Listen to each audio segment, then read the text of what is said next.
After its release, Elden Ring was getting much more mainstream popularity than other Dark Souls series. With that came an influx of new players, disregarding the company's reputation for games being incredibly hard. This was followed by a general criticism. Elden Ring is too hard and should have a difficulty setting. Well, what does that mean?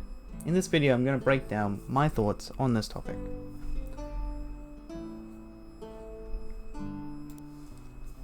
Difficulty.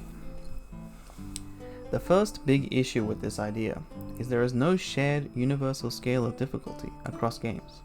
So even if Elden Ring had a traditional difficulty setting, that wouldn't assure that people would enjoy those preset difficulties.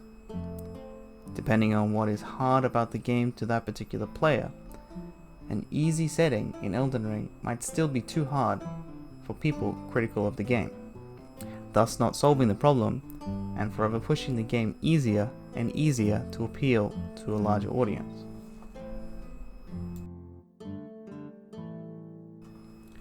Saying Elden Ring needs to be easier is equivalent to saying that Kirby games need to be harder. Both are gatekeeping by making a game for the fans of those franchises. In my opinion, the main reason people get more emotional when it's too hard is because they feel unskilled or defeated, a much more unpleasant feeling than people feeling bored.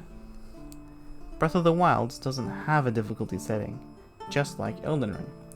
However, it doesn't get the same level of backlash that Elden Ring gets, despite gatekeeping some people. Most people would agree that Breath of the Wild is beatable by anyone that puts in the effort, which mirrors the get good culture that is called toxic in the Elden Ring community, just to a smaller audience. An important design choice in Elden Ring is some of the functionality is tied to items. Fingers and rings are related to multiplayer. Items are used for voice chat lines. The crafting kit has to be purchased and is not available by default for crafting, and the whetstone is required for Ashes of War.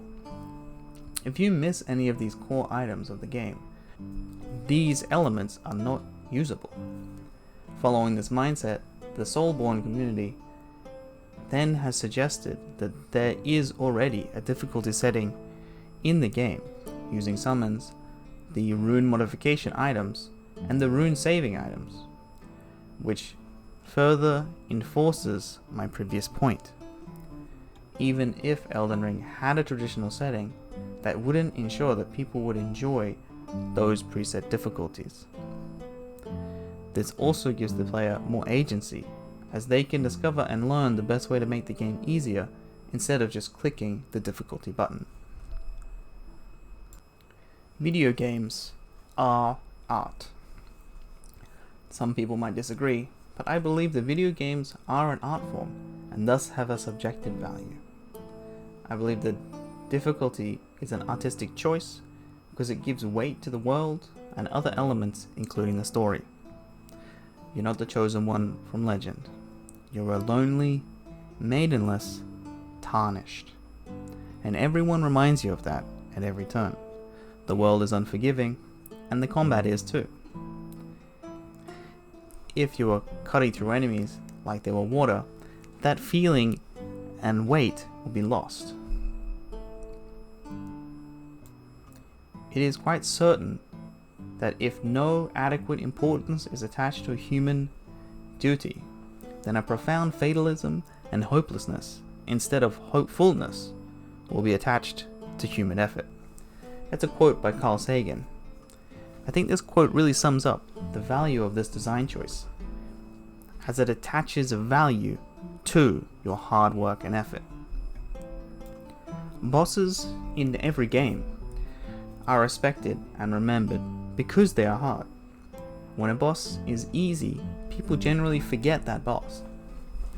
I remember playing Monster Hunter 4 and beating Gormagala and having such respect for it because not only was it hard, but it also had a great design.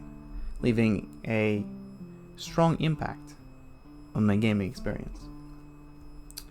If you can imagine a dragon next to a peacock, both are beautiful in their design, but one demands respect because it is strong and is expected to be a challenge.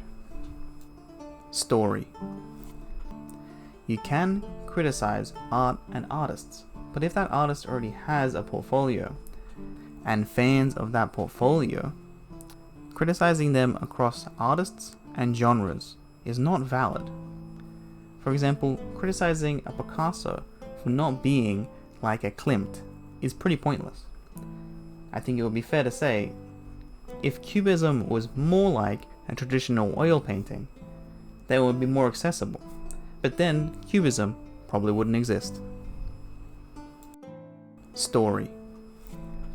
Hello Future Me is a YouTube channel that has a great video on hard world building versus soft world building. And Elden Ring is very clearly soft world building. You have a vague story with a literal guiding light from the Graces. In the video, he talks about the Studio Ghibli film Spirited Away, which I think is a great example. The movie focuses on the characters and the world exists just for them. Why is there a train in the middle of the ocean to a bathhouse full of spirits? Who is the lamppost spirit? Who is the river spirit? Why is he full of trash? None of these are answered, and these are just there in the world as you follow the main character through. Little tidbits of information to enrich the world with no actual answer in the movie. It's a very loose world that it only exists as far as the main characters have explored. Elden Ring is the same, and the more you explore, the more items you collect, and the NPCs you find let you piece together the main story and the lore of the world. I can understand why people are frustrated, and if they want to mod the game, that's fine too. I bought it on PC in case I needed to do that mod as well. But after playing the game, I have a deep respect for the art, and if I'm unable to complete their challenge, then in my eyes, I don't deserve the shared achievement of saying that I beat the game.